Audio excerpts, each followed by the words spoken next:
Hello everyone, welcome back to my YouTube channel. आज मैं आपको इग्नू के course BEGLA 138 reading and speaking skills करवाऊंगी। वैसे तो ना मैंने इस बुक की 2 वीडियोस अपलोड करी हुई हैं, लेकिन वो मेरे पास तब बुक नहीं थी और फिर अब मेरे पास बुक अरेंज हुई है, तो मैंने सोचा क्यों ना बुक में से ही मैं आपको यूनिट वाइज पढ़ा दूँ। सो आप उन्हें भी देख सकते हैं, उसमें ओवरऑल कंबाइन है इस बुक का जो इम्पॉर्टेंट टॉपिक्स है। लेकिन आज मैं यूनिट 1 से स्टार्ट करूँगी विद ब्लॉक 1। सो आप देखिए, ये जो बुक है आपकी, इसमें आपको 4 ब्लॉक्स दे रखे हैं। पहले ब्लॉक की हम स्टार्टिंग करेंगे जिसमें 4 यूनिट्स गिवन है और स्टार्टिंग करेंगे हम यूनिट 1 से रीडिंग प्रोसेस से। एक चीज़, आप मुझे इंस्टाग्राम पर फॉलो कर सकते हैं। ये मेरी इंस्टाग्राम आईडी है फिज़िक्स फैंटम @23। मेरी राइटिंग बहुत ज़्यादा ख़राब है, नो डाउट, बट मैं आपको बोल के बता रही हूँ। प्लस वीडियो के डिस्क्रिप्शन में भी मैं आपको चैनल का लिंक दे दूँगी, तो आप वहाँ से मुझे फॉलो कर सकते हैं। स्टार्ट करते हैं गाइस रीडिंग प्रोसेस से। यूनिट 1 है हमारी। तो ये देखिए, ये जो यूनिट है इसमें आपको बुक के यूनिट के साथ में ना कुछ पढ़ना भी पड़ेगा। मतलब चेक योर प्रोग्रेस से सिर्फ काम नहीं चलेगा, आपको कुछ पॉइंट्स अपने यहाँ से भी ऐड करने होंगे।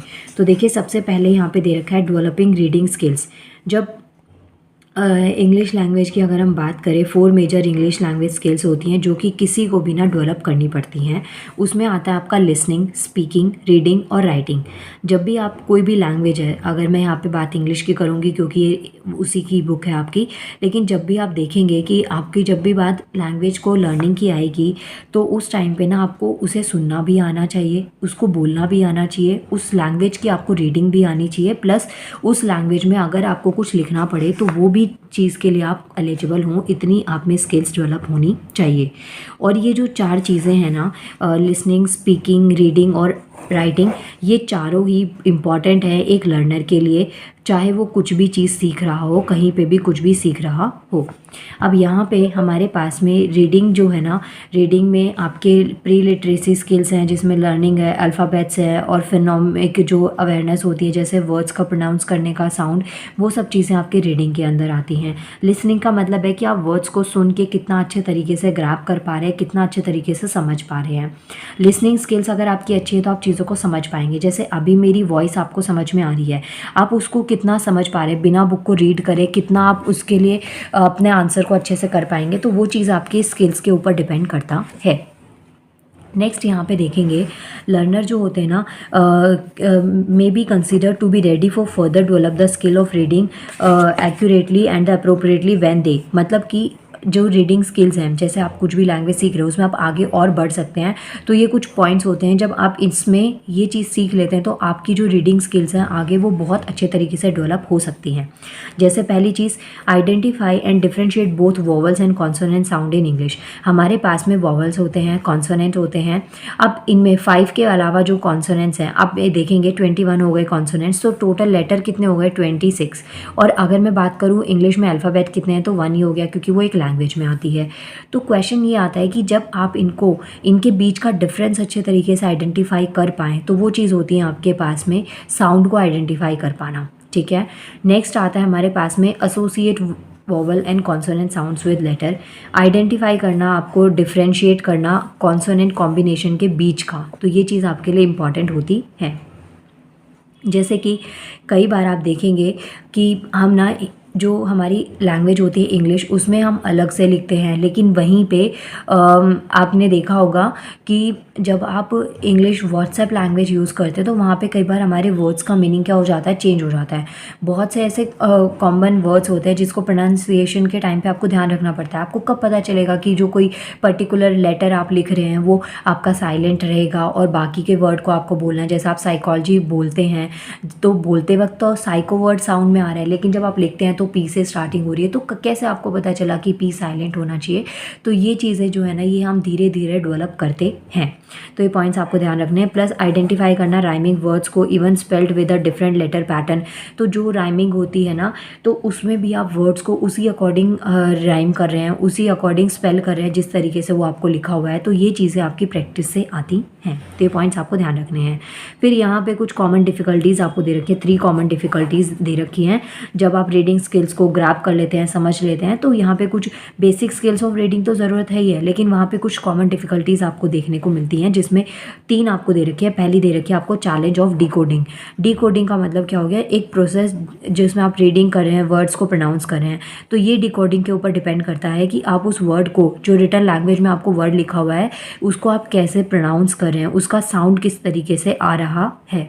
It's common for non-native readers to face acute difficulty and confusions when they encounter new or unfamiliar expressions, and even they come across homonyms and the issue of different sounds may be same or vowel in different words. अब ये क्या होते हैं, जो native readers होते हैं, जिनकी reading skills इतनी अच्छी नहीं होती, हैबिचुअल नहीं होते, तो बहुत बार उनको ये कॉमन डिफ़िकल्टी फेस करने को मिलती है। उन्हें नहीं समझ में आता कि जो वर्ड्स गिवन है उसको कैसे बोलना है। कई बार होता है, आप भी देखेंगे, आपकी रीडिंग स्किल्स बहुत अच्छी हो भले ही, लेकिन स्टिल आप जब कॉन्टिन्यूएशन में रीडिंग करते रहते हैं कंटिन्यू, तो आप देखेंगे बहुत से ऐसे वर्ड्स पैराग्राफ पे आ सकते हैं जहाँ पे आपको नहीं पता चलता कि उसको वर्ड को कैसे प्रोनाउंस करना है। स्पेशली अगर आप बायो की बुक्स को रीड करेंगे ना, तो उसमें तो ये बड़ी डिफ़िकल्टीज़ होती है। वर्ड्स इतने बड़े बड़े होते हैं, हम उनको ब्रेक करते ही रह जाते हैं, बट वर्ड का एग्जैक्ट प्रोनाउंसिएशन नहीं हो पाता है। तो वर्ड को प्रोनाउंस करना भी एक उसको डी कोड करना ही अपने आप में एक चैलेंज है, क्योंकि जब आप डी कोड अच्छे से करते हैं तभी जाके आप चीज़ों को वहाँ पे समझ पाते हैं, उसका प्रॉपर साउंड आप दे पाते हैं। नेक्स्ट आता है आपका फॉल्टी कॉम्प्रीहेंशन। फॉल्टी कॉम्प्रीहेंशन का मतलब रीडिंग जो है ना, उसमें इन्वॉल्व है process of negotiation from recognization of letters and words to understanding the meaning of phrase. अब कॉम्प्रीहेंशन का मतलब जिसमें हमारे पास फ्रेजेस होते हैं, सेंटेंस होते हैं, पैराग्राफ्स होते हैं, उनको अच्छे से समझ पाना। लेकिन जो नॉन नेटिव रीडर्स होते हैं ना, वो वोकैबुलरी उनकी स्ट्रॉन्ग नहीं होती, जहाँ पे वो लैकनेस कर जाते हैं, जहाँ पे उनको दिक्कत आ जाती है। प्लस या तो वो उस वर्ड को स्किप कर देंगे, या उस पैराग्राफ को स्किप कर देंगे, या जो वो कंसेप्ट है उसी को स्किप करके आगे बढ़ देंगे। तो ये चीज़ें जो है ना, फॉल्टी कॉम्प्रीहेंशन में आप ये वर्ड ध्यान रख सकते हैं कि जब आप ऐसी चीज़ों की रीडिंग करते हैं तो आपको चैलेंजिंग फेस होता है, प्लस कुछ फ्रस्ट्रेटिंग वर्ड्स भी होते हैं, क्योंकि आपको लगता है वो वर्ड समझ नहीं आया तो आपको रीडिंग ही बेकार लगने लग जाती है। जब आप रीड कर रहे हैं, आपको वर्ड टू वर्ड क्लियर हो रहा है, मीनिंग समझ आ रहा है, उसको ठीक से प्रोनाउंस कर पा रहे हैं, तो आपको रीडिंग में मज़ा भी आता है। लेकिन आप एक पैराग्राफ रीड करें जिसमें मानिए 50 वर्ड्स और 50 में से 45 वर्ड्स में बहुत डिफिकल्ट वर्ड्स मैं उसमें डाल दूँ, जिसके वोकैबुलरी मीनिंग भी आपको अच्छे से नहीं पता हो, तो आपको लगेगा रीडिंग नहीं है, ये वेस्टेज ऑफ टाइम है। तो ये चीज़ होती है। नेक्स्ट आता है हमारे पास में स्पीड। नेक्स्ट आता है आपके पास में स्पीड, जहाँ पे जैसे जैसे आपकी वोकैबुलरी बढ़ेगी, आप ज़्यादा से ज़्यादा वर्ड्स को रिकग्नाइज कर पाएंगे, आप उनको समझ पाएंगे। तो जो प्रोसेस ऑफ रीडिंग है ना, वो क्या होता है, एक्सेलरेट होता है। इसमें आपका रीडिंग में लर्नर्स हैं, एक्सपोजर्स हो सकते हैं, जैसे आप अनफेमिलियर टर्म्स से आपकी चीज़ें बढ़ेंगी, आप अनफेमिलियर टर्म्स को देखेंगे, फ्रेजेस नए नए आपको देखने को मिलेंगे। तो ये सब पॉइंट्स आप इंक्लूड कर सकते हैं। प्लस में रीडिंग स्पेलिंग कॉरेस्पॉन्डेंस भी आता है, जिसमें इंग्लिश क्या एक फुल ऑफ साइलेंट लेटर्स होता है, अनएक्सपेक्टेड साउंड होता है। बहुत बार चीज़ें आप एक सीक्वेंस में सीखते हुए जाते हैं, लेकिन फिर आपको क्या होता है, उस वर्ड को ना आप कुछ और तरीके से बोलने लग जाते हैं। तो ये चीज़ें आपको ध्यान रखनी है। तो इंग्लिश जो है ना, एक ईजीएस्ट लैंग्वेज नहीं है। इसमें बहुत सारे इनिशियल रीडर्स जो होते हैं वो लैक ऑफ एग्जैक्ट कॉरेस्पॉन्डेंस की वजह से, मतलब कि जो लेटर्स और साउंड के बीच में प्रॉपर सामंजस्य स्थापित नहीं कर पाए, जिस वजह से वो चीज़ों को नहीं समझ पाते हैं। तो और एक ही वर्ड है, उसके अलग अलग मीनिंग्स हो जाते हैं कई बार सेंटेंस के according, plus spelling almost same है लेकिन उसका जो साउंड है वो अलग हो जाता है। तो ये चीज़ें जो है ना, इस वजह से दिक्कत फेस करने को मिलती हैं। इसके बाद में आप ये चेक योर प्रोग्रेस अपना अटैम्प्ट कर सकते हैं, जो कि मुझे इतनी अच्छी नहीं लगी। मुझे नहीं लगता एग्जाम में इसमें कोई क्वेश्चन बन सकता है, और जो लगा मुझे कि बन सकता है वो क्वेश्चन मैंने आपके लिए मार्क कर दिया है कि state 1 major problem of reading spelling corresponds. तो ये यहाँ पे आप लिख सकते हैं, ये यहाँ वाला पैराग्राफ आप यहाँ पे देख सकते हैं। ठीक है, मतलब यहाँ पे क्या है कि आप रिटर्न फॉर्म में ना वर्ड्स को मेमोराइज नहीं कर पा रहे हैं, आप स्पेलिंग को नहीं समझ पा रहे हैं, रिकॉग्नाइज नहीं कर पा रहे हैं। तो ये कुछ प्रॉब्लम्स आपको फेस करने को मिलती हैं। नेक्स्ट पार्ट आता है हमारा classification of reading techniques. Reading techniques की क्लासिफिकेशन आपको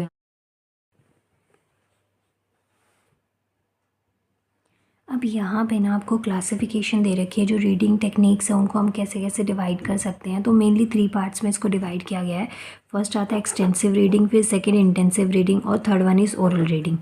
जो आपको ये 2 रीडिंग दे रखे हैं ये बहुत इंपॉर्टेंट है, क्योंकि कई बार क्या होता है इसमें ना डिफरेंस पूछ लिया जाता है कि इंटेंसिव और एक्सटेंसिव रीडिंग में क्या डिफरेंस होता है, या फिर शॉर्ट नोट आ जाए आपके पास में। तो इनको ज़्यादा अच्छे से करिएगा। बाकी ओरल रीडिंग भी आपकी इंपॉर्टेंट है। एक्सटेंसिव रीडिंग का मतलब होता है refers to a culture and practice of reading through cultivating the habit of. देखिए कई बार क्या होता है आपके पास में कि आप ना, जो आपके पास रीडिंग मटेरियल है उस पर आप ओवर्ट फोकस नहीं करते। मतलब कि ऐसी जो स्किल्स होती हैं जहाँ पे आप क्वांटिटेटिव कॉम्प्रिहेंसिव मटेरियल पे ज़्यादा फोकस करते हैं। जैसे आपके दिमाग में कोई चीज़ चल रही है, उसको आप ढूंढ रहे हैं। और एक टाइप की रीडिंग होती है जहाँ पे ना कि आप एक इन्फॉर्मेशन, एक हो गया आपके पास में पर्टिकुलर इन्फॉर्मेशन, सो एक हो गया आपके पास में ना पर्टिकुलर इन्फॉर्मेशन कि आपको वही चाहिए। तो दो टाइप्स की रीडिंग होती है। जैसे पहली अगर मैं बात करूँ एक्सटेंसिव रीडिंग, तो इसमें ना हम लार्ज क्वांटिटी में पढ़ते हैं, बहुत सारी चीज़ें आपने पढ़ ली, आपको अच्छा लग रहा है रीडिंग करना, आपने पढ़ ली। लेकिन जब बात करेंगे इंटेंसिव रीडिंग की, तो वो एक ऐसी स्किल होती है जहाँ पे ना एक कोई क्रिटिकल इन्फॉर्मेशन जो आपको पैसेज में चाहिए होती है, तो वहाँ पे आप उसमें इंटेंसिव रीडिंग करते हैं। मतलब ऐसा नहीं है कि आप बहुत ज़्यादा वहाँ पे पढ़े जा रहे हैं, आप पढ़ेंगे चीज़ों को भी, लेकिन उसमें आप एक क्रिटिकल इन्फॉर्मेशन जो है ना उसके लिए आप वो पैसेज को रीड करें कि हाँ आपको ये चीज़ जाननी है। फिर नेक्स्ट आता है हमारे पास में ओरल रीडिंग। ओरल का मतलब जो होता है उसमें मल्टीपल रीडिंग लर्निंग कॉम्प्रीहेंशंस होते हैं, कॉन्टेक्स्ट होते हैं। सो ये क्या है, इंटीग्रल पार्ट ऑफ रीडिंग है, जिसमें non native English language context जो होते हैं वो भी पढ़ सकते हैं। ओरल जैसे आप, मैं अभी आपको बोल के पढ़ रही हूँ, दो कई बार ऐसी चीज़ें भी हम रीड करते हैं जहाँ पे हमारा उसका ऐसा यूज़ नहीं होता, लेकिन फिर भी हम एक रीडर होते हैं तो हमारा मन करता है कि हम हर चीज़ को पढ़ें या उस चीज़ के बारे में जानें। फिर next very very important question, जितने भी इग्नू के मैंने प्रीवियस ईयर के क्वेश्चन देखे हैं उसमें इससे रिलेटेड क्वेश्चन डेफिनेटली देखा है। तो रीडिंग रेडीनेस एक्सरसाइज क्या होती है, ये बहुत बहुत इंपॉर्टेंट है। जैसे यहाँ पे बता रखा है कि रीडिंग जो है ना उसमें क्या होता है कि आप रीड करने के लिए रेडी है ना, ये चीज़ आपको इंश्योर करनी पड़ती है। अब इसमें बहुत सारे रीडिंग रेडीनेस एक्सरसाइजेज होती हैं जो कि एक पर्सन को या इंडिविजुअल को ये रियलाइज़ करवाती है, रिकॉग्नाइज़ करवाती है कि लेटर्स को या वर्ड्स को कैसे पढ़ना है, फिर उसकी मैपिंग कैसे करनी है, उसको माइंड में सॉलिडिफाइड कैसे करना है। जैसे क्या होता है कि आप जब रीड कर रहे होते हैं तो वो थॉट्स और वो जो वर्ड्स हैं वो आपके दिमाग में बनते हुए चले जाते हैं। कई बार हुआ होगा आपके साथ कि आगे का आपने रीड करा और पीछे के भी आपको ना वर्ड्स याद है, आपको पैराग्राफ का मीनिंग याद है। मतलब हम एक वर्ड से वर्ड कनेक्ट करके सेंटेंस बनाते हैं और फिर सेंटेंस के बाद में हम उसकी एक मेमोरी क्रिएट कर लेते हैं। तो ये चीज़ें आपको ध्यान रखनी है। और प्लस जो रीडिंग रेडीनेस एक्सरसाइजेज होती हैं ना उनको हम as a linguistic material use कर भी सकते हैं और नहीं भी कर सकते। मतलब इसके लिए एज सच कोई पर्टिकुलर वे नहीं कि होनी चाहिए। अब कुछ हमारे पास रीडिंग रेडीनेस एक्सरसाइज दे रखी है। पहला आता है विजुअल, दूसरा आता है ऑडिटरी और तीसरा आता है मेमोरी ट्रेनिंग। तो अगर इसका मीनिंग भी आपको ज़्यादा नहीं पता ना तो वैसे नॉर्मल पेयर पे आप ध्यान रख सकते हैं। विजुअल का मतलब आप जब किसी चीज़ को दिखाते हैं, किसी ऑब्जेक्ट को रेफ़र कर दिया, कोई लेटर है, वर्ड उसको प्रेजेंट कर रहा है, तो ये जो एक्सरसाइजेज होती हैं वो विजुअल होती हैं जहाँ आप देख रहे हैं। ऑडिटरी का मतलब होता है कि जो आपका लिसनिंग प्रैक्टिस हो सकती है इसमें, या फिर जो चीज़ आप दिखा नहीं रहे, आप सिर्फ बोल रहे हैं। जैसे कई बार होता है आप ना, जो आपको डिफरेंट डिफरेंट लेटर्स हो रखे होते हैं, दे रखे होते हैं, उनका हम साउंड गलत प्रोनाउंस करते हैं, तो वो चीज़ आपकी आती है ऑडिटरी में। जैसे ज़ीरो वर्ड है तो वो ज़ साउंड आना चाहिए, बहुत से लोग उसको ज साउंड भी बोलते हैं, ज़ीरो को जीरो भी बोलते हैं। तो ये चीज़ आपकी ऑडिटरी डिस्क्रिमिनेशन में आती है। अब सबसे पहले तो विजुअल से स्टार्ट करते हैं। Directions like same, different, top, bottom, middle, second, last. तो ये क्या है, जब आप ऑब्जेक्ट को रेफ़र कर रहे हैं, लेटर को या वर्ड्स को रेफ़र कर रहे हैं डायरेक्शन के केस में या किसी भी केस में, तो वो होता है हमारा विजुअल डिस्क्रिमिनेशन।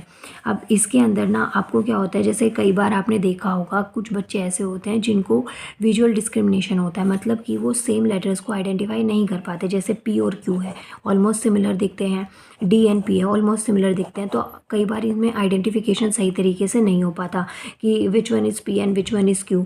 तो ये चीज़ आती है हमारी विजुअल डिस्क्रिमिनेशन के अंदर, ये आपको ध्यान रखना है। उसके बाद में नेक्स्ट आता है ये ना विजुअल डिस्क्रिमिनेशन आप ऐसे भी ध्यान रख सकते हैं। जब छोटे बच्चे होते हैं ना, उनको जब राइटिंग स्किल्स करवाई जाती है तो उनको ना लाइंस में लिखवाया जाता है, कॉलम्स में, फिर पता चलता है कि ऐसे लिखना है। जैसे मानिए मैंने पी लिखा है तो एक नीचे भी आएगा, ऊपर भी, दो कॉलम्स इसने यूज़ करे हैं, तो ऐसे सिखाया जाता है। लेकिन जब आप बड़े हो जाते हैं तो आप तो सिंपल ऐसी लाइन्स में लिखते हुए चल जाते हैं, और बहुत बार हम लोग प्लेन पेपर पे भी लिखते हैं। लेकिन विजुअल डिस्क्रिमिनेशन आप यहाँ पे ज़्यादा देखने को मिलेंगे बिगनर्स में, जब आपको लेटर्स का आइडेंटिफिकेशन नहीं होता कि कौन सा लेटर कितने पैराग्राफ्स में आएगा या कहाँ पे कैसे, कौन से मिडल पेज पे आएगा, बॉटम पेज पे आएगा, उसकी पर्टिकुलर पोजीशन क्या होगी, तो वो चीज़ आपकी विजुअल डिस्क्रिमिनेशन में आती है। नेक्स्ट आता है ऑडिटरी डिस्क्रिमिनेशन। ऑडिटरी डिस्क्रिमिनेशन जो है ना वो कहीं ना कहीं आपकी लिसनिंग प्रैक्टिस से रिलेटेड है। जहाँ पे लर्नर्स हु हियर और रिपीट अ साउंड, जैसे इनकरेक्टली आपने उसका साउंड बोल दिया, मिस प्रोनाउंस कर दिया जे और जेड को, जैसे ज़ीरो बोल दिया, होता ज़ीरो है तो जीरो बोल रहे हैं, ज़ीरो होना चाहिए। ज़ वाला साउंड जो होता है वो काफ़ी इंपॉर्टेंट होता है, तो ये चीज़ आपको यहाँ पे ध्यान रखनी है। तो ये आपके ऑडिटरी में आते हैं। नेक्स्ट आता है मेमोरी ट्रेनिंग, जहाँ पे इसमें ये जो ट्रेनिंग है ना, ये लर्नर्स की हेल्प करती है मेंटल रिटेंशन में। जैसे कि ये शॉर्ट पीरियड टाइम के लिए भी हो सकता है, जहाँ पे आप फैक्ट्स या जो डेटा होते हैं रीडिंग के टाइम पे और आफ्टर रीडिंग आप उन चीज़ों को ध्यान रख सकते हैं। तो ये पॉइंट्स आप यहाँ पे लिख सकते हैं। जैसे कहते हैं ना कि कोई चीज़ आपने पढ़ी है तो उसकी मल्टीपल टाइम्स आपने रिवीजन कर ली, तभी आपको वो चीज़ें ध्यान रहती हैं। तो ये पॉइंट्स आप यहाँ पे इंक्लूड कर सकते हैं। नेक्स्ट यहाँ पे देखिए चेक योर प्रोग्रेस है 2, जो मैंने पेज नंबर लिख दिए हैं, और इतना जो हमने पढ़ा है उसमें से आप इसको अटेम्प्ट कर सकते हैं। जैसे पहला क्वेश्चन है, how is intensive reading different from extensive reading. Page number 13 starting में दिखाया था ओरल रीडिंग के साथ में, तो इनके बीच का डिफरेंस आपको लिखना है। सेकेंड है, ऑडिटरी डिस्क्रिमिनेशन एक्सरसाइज इंपॉर्टेंट क्यों है रीडिंग के लिए, और फिर मेमोरी ट्रेनिंग कैसे हेल्प करती है रीडिंग रेडीनेस में। तो ये तीनों ही क्वेश्चंस मैं आपको दिखा चुकी हूँ। आप वहाँ से पेज नंबर के अकॉर्डिंग इसको अटेम्प्ट कर सकते हैं। इन केस नहीं है, पेज बुक नहीं है, तो भी मैं आपको दिखा दूँ। यहाँ पे ऑडिटरी डिस्क्रिमिनेशन के लिए आप ये पैराग्राफ यूज़ करेंगे, मेमोरी ट्रेनिंग के लिए आप ये वाला यूज़ करेंगे, एंड फिर आता है आपका एक्सटेंसिव और इंटेंसिव रीडिंग, तो उसके लिए आप ये यूज़ कर सकते हैं। ओके, नाउ आगे बढ़ते हैं। आगे देखिए, यहाँ पे ना आपको स्टेजेस दे रखे हैं। One of the reading process, elementary reading में कुछ यहाँ पे रीडिंग प्रोसेस में हमारे पास कुछ स्टेजेस गिवन हैं, जिसमें 3 पार्ट्स में इसको डिवाइड किया गया है। पहला आता है एलिमेंट्री, दूसरा इंटरमीडिएट और तीसरा एडवांस रीडिंग। अभी इन तीनों पार्ट्स को वन बाय वन देखते हैं, एलिमेंट्री, इंटरमीडिएट और एडवांस रीडिंग। सो अब यहाँ पे देखेंगे जो एलिमेंट्री रीडिंग है ना, वो फर्स्ट स्टेज है। फर्स्ट स्टेज को हम एलिमेंट्री रीडिंग कहते हैं, जहाँ पे जो लर्नर्स हैं उनको जो लेटर्स हैं उनको अल्फ़ाबेट, इंग्लिश अल्फ़ाबेट होते हैं, उनके रेलेवेंट साउंड के साथ एप्रोप्रिएट कॉन्टेक्स्ट में सेंटेंस के अकॉर्डिंग कई बार साउंड चेंज हो जाता है, मीनिंग चेंज हो जाता है।